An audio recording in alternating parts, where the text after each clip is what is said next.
From KLCC Media, this is the Oregon Grapevine. I'm Barbara Dellenback. The Oregon Grapevine highlights fresh-pressed conversations with people who are actively and passionately creating the present and future in which they wish to live.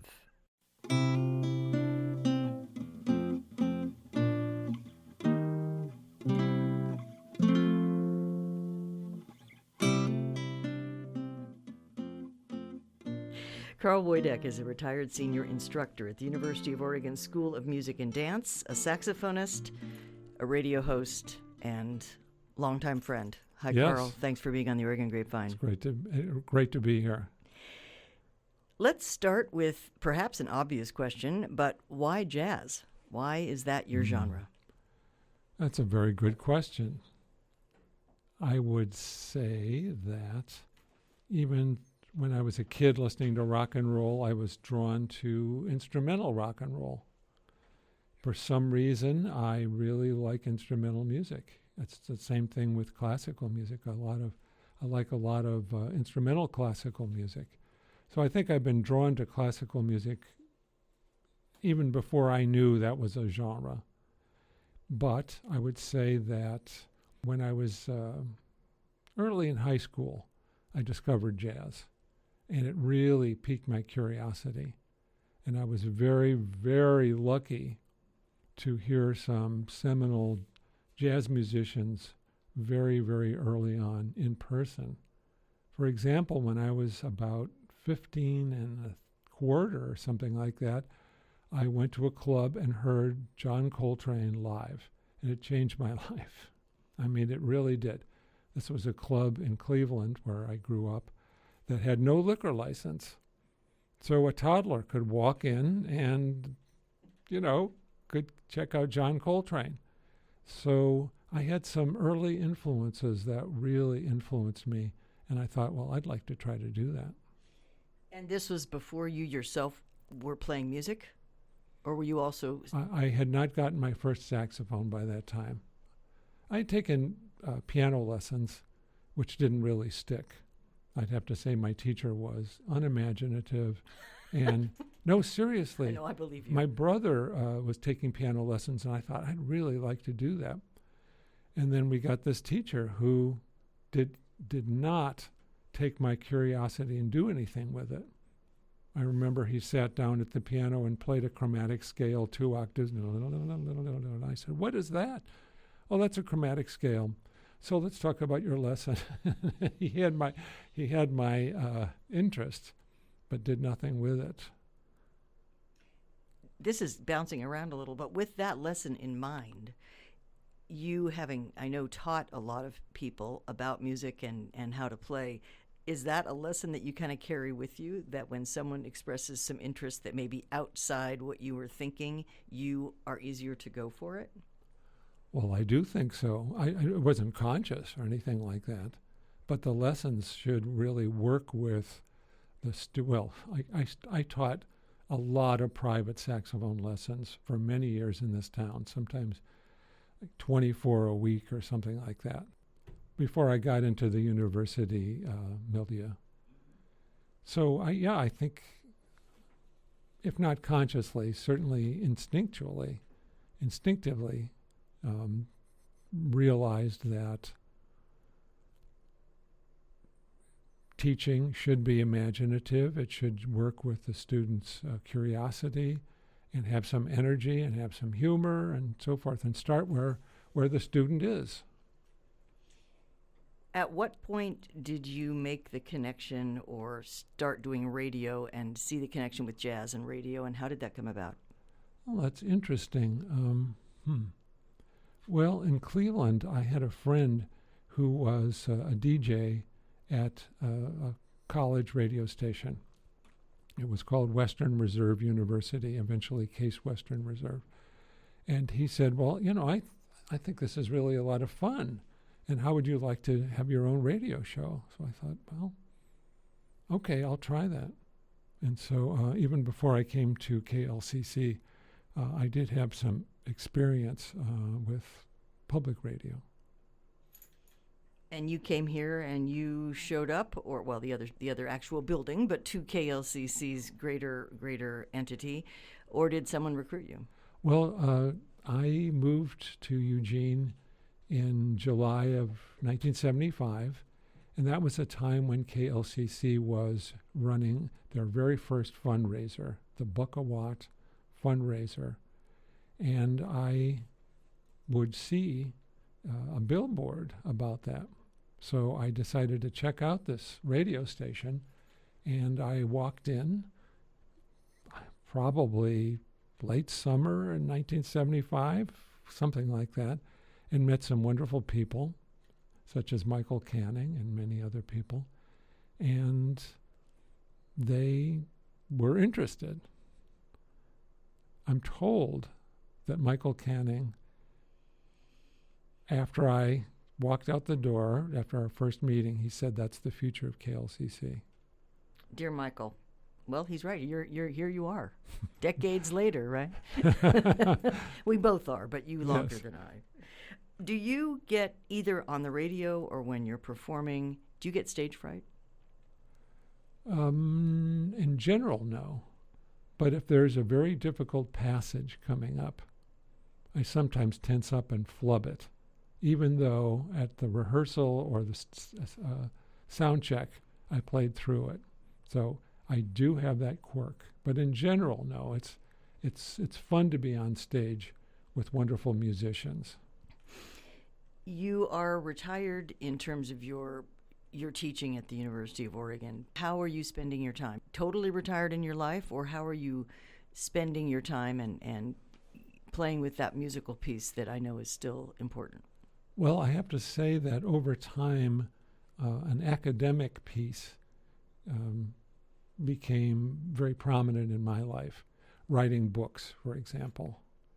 And so I still give lectures, I still write articles, I still go to the occasional conference. My most recent, in 1996, I published a particular book, and I most recently updated it in 2020. So I'm not doing any kind of long-form thing. But I do have a scholarly aspect which fascinates me. And right now I'm writing 2 essays for the Oregon Festival of American Music January 2026 festival, so for the program guide. So I do have that. But I most recently, it's been about 2 months since my last gig, which is at this wonderful, wonderful club that we have in Eugene called the Jazz Station, which is a rarity in the world. It's a nonprofit. There's a board. A few people do get paid to be the continuity and development and so forth, but a lot of people are volunteers there. And jazz musicians really love this club because, first of all, it's a listening room where people come and really know what's going on. And by the way, these may be 18-year-olds. There's a wide variety of audience there, and they seem to know what's going on. So there's that. And also, I would say musicians really relate to the fact that we're treated fairly there. Because every musician or every jazz musician has some horror stories of exploitative club owner or something like that. I could tell stories. But I know exactly what's happening at the jazz station in terms of our compensation, and we're treated with a lot of respect. So I really do enjoy performing still. You mentioned 18-year-olds, and in terms of your observation in the classroom at the university, playing with musicians, has the demographic changed or the perspective changed of, are people more sophisticated or less sophisticated or more interested in different kinds of pieces of jazz, and how does that work for you? Does it take you by surprise? Good questions. For many decades, I taught rock history at University of Oregon. And the last time I taught was just into the pandemic, summer of 2020. And I have to say that I have a bit of a jaundiced view of audiences in general. I would say that younger people are more inclined, or more disinclined, to assertively take charge of their listening spheres. Instead, too many in my view, take music as mass media gives to them, and they take it, what would you say, unmediated. They just take whatever is hot, whatever comes to them. And I have to say that I found that true of my students over time. I taught rock history for a long time and jazz history at the University of Oregon School of Music. And my students were, I would say, to some extent, the exception. I had more students who were assertively seeking out music and making choices. But I did see it change over time. I had more students who were passive in terms of the music that were parts of their lives.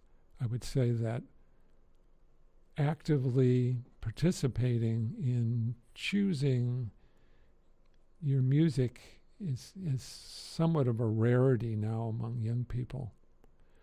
There are the exceptions, and we live for those exceptions. You've raised my curiosity about why you say that. Well, from what I saw in my students. In terms of them not being creative, or in terms of just kind of not wanting to explore beyond the boundaries, or what?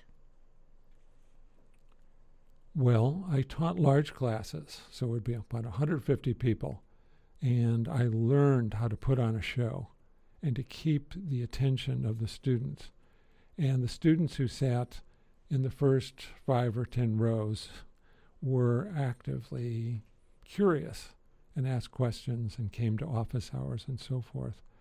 However, many of them, I would say, were not very curious. And I do track some social criticism of today's music scene online, like on Substack and so forth. I'm under the impression that a lot of younger audiences are not selective and do not ask very much from the artists. I'm curious about your point of view, that you have noticed that some students are, you use the word, not mediating their media choices, that they're just kind of being fed what they do and they aren't. Is that a change, do you think, over time? Do you think as social media has stepped in, as the media has gotten more powerful, it's just easier to be complacent? Or is it just kind of a generational thing? Or what is your observation about that change? I do think it's easier to be complacent, absolutely.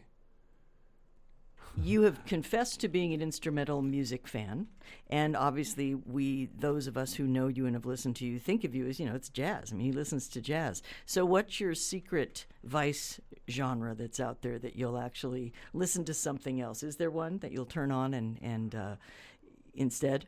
Well, no, I don't think I have a secret vice, but I get tremendous satisfaction from listening to classical music. And I love classical music concerts. I love classical music in a recorded fashion, but I love classical music concerts. And I've had a lot of transcendent experiences in the classical music concert hall. Do you find yourself playing classical music too, sometimes either with friends or for relaxation, in terms of actually playing it on your instrument? No, I don't really play it very much on my instrument. But for many decades, many decades, I taught middle school and high school saxophone students who in some cases had to play classical music. Some of them were involved in competitions, and for various reasons I had to up my game in terms of my knowledge of classical music and teaching it. And so I had, a student who would go to what they call go to state. In other words, to the state competition, and perhaps even be the winner of a state competition for tenor saxophone or something for a particular year. So I had to learn how to teach that. You travel a bit and you get around. You've heard a lot of musicians. Are there places or people that you are hoping in your life to still go out and listen to? There's someone out there that you're going, I need to track this person down. I want to see them in live. Oh, certainly. I would say more, there are people who are younger whose careers I track very carefully. And whenever I'm in New York, for example, I go to see these people.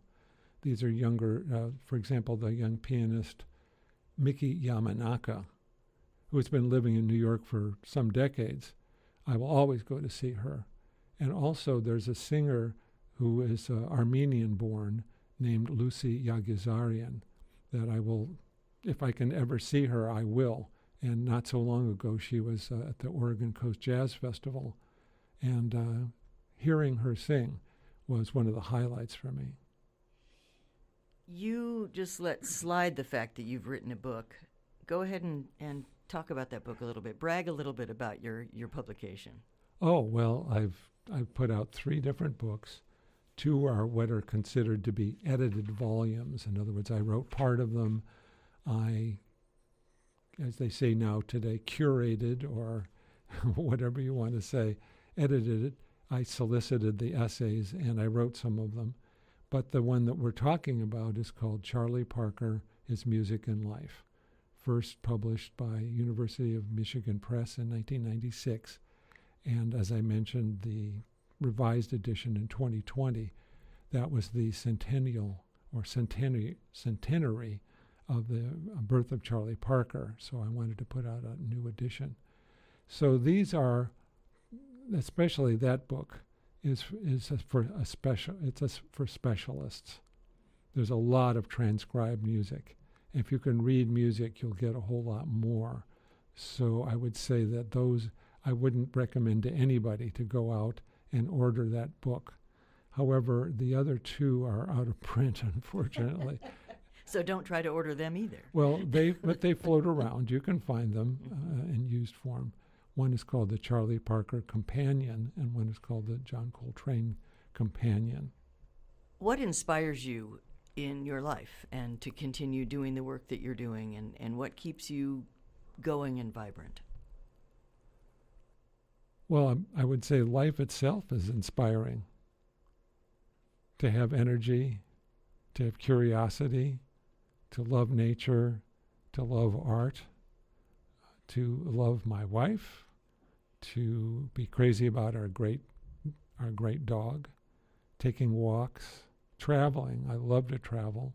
About 1.5 years ago, my wife and I did a nice tour of 3 different European countries.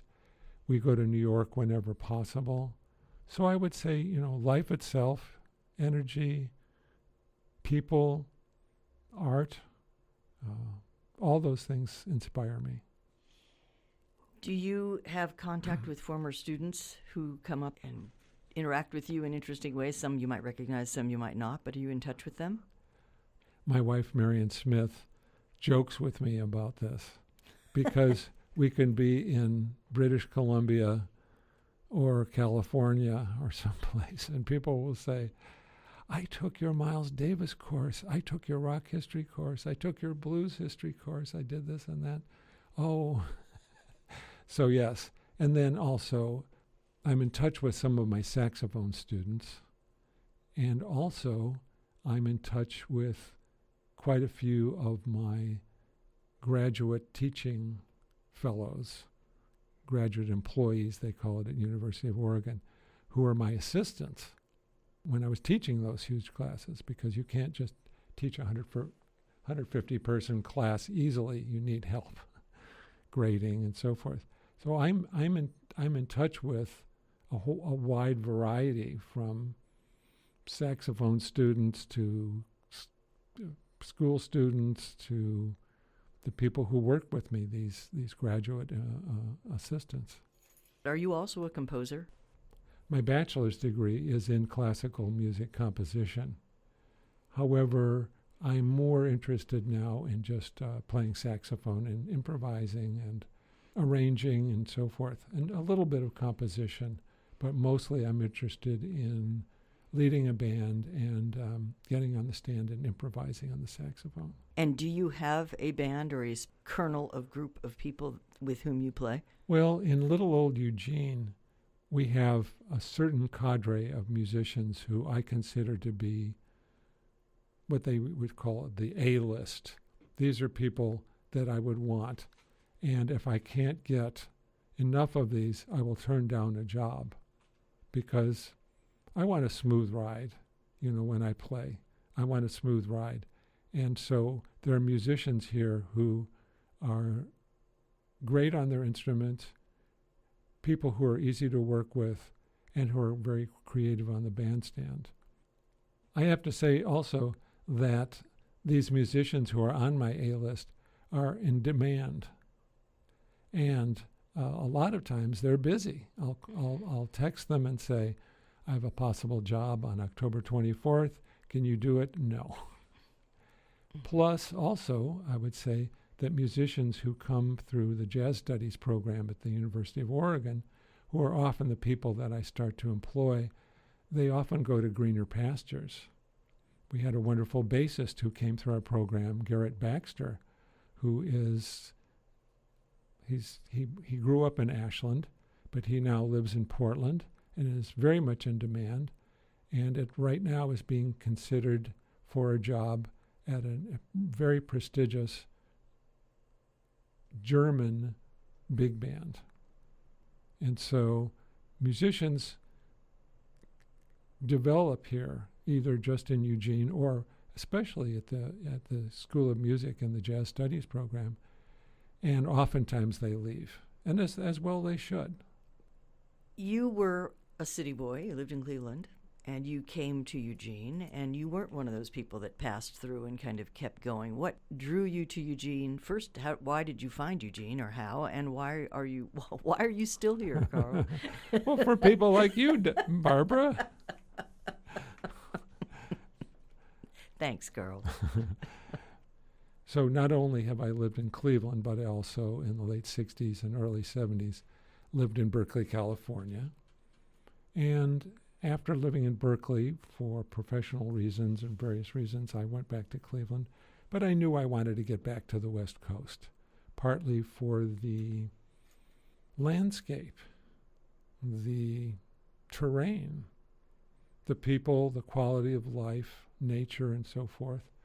And so I looked at a number of locations, Berkeley, Santa Cruz, Seattle, and so forth, and Eugene seemed to be the place where I could most easily slide in and make my mark.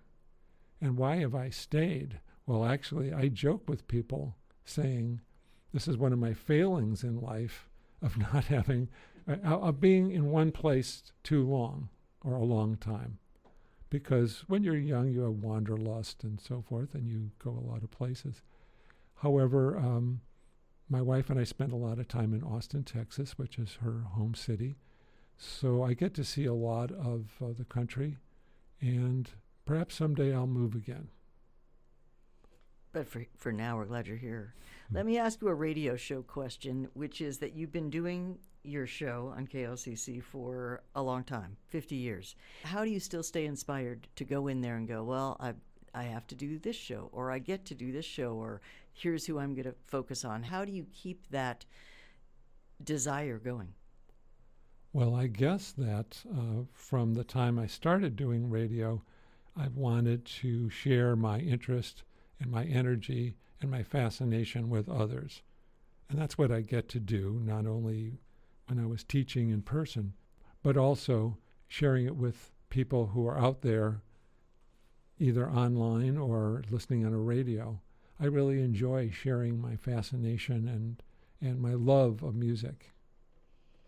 Do you ever listen? Do you even have an archives of old ones and listen to past ones and think, oh, maybe I'll change that up a little bit and do it again? Well, during the pandemic, along with a lot of other people, I created about 50 shows when we weren't coming into the radio station. So I got a good microphone and learned software and so forth.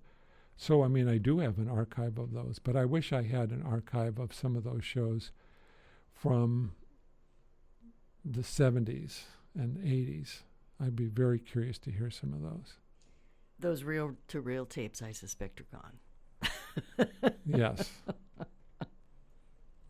At this point in your life and at this point of living in Eugene and doing all the things you've done and being here and sometimes going to Austin and other places, what's kind of next for you in terms of your desire or your bucket list, if you will, of the next kind of thing you and your wife will do? Well, certainly, let's just say in the next year, I look forward to going back to Europe, especially the Mediterranean, and experiencing that, and also getting to New York as often as possible, which is, to me, growing up, it was a beacon of culture for me. And so I would say that travel.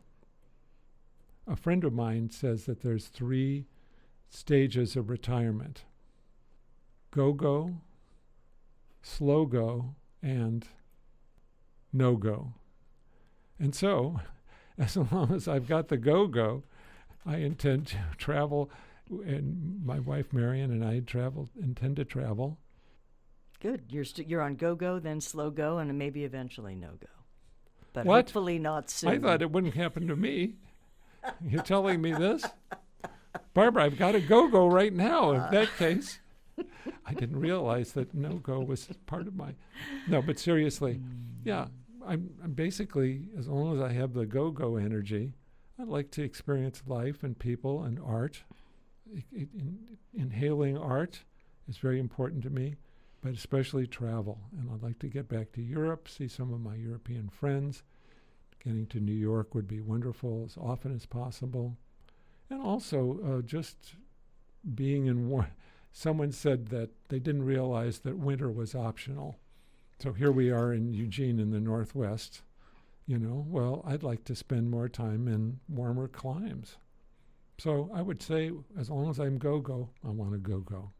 Thank you, Carl Woideck, for being on the Oregon Grapevine. And you go and stay in touch and keep us happy on the radio. Thank you, Barbara. You've been listening to KLCC Media's The Oregon Grapevine, fresh pressed conversations with people who are actively and passionately creating the present and future in which they wish to live.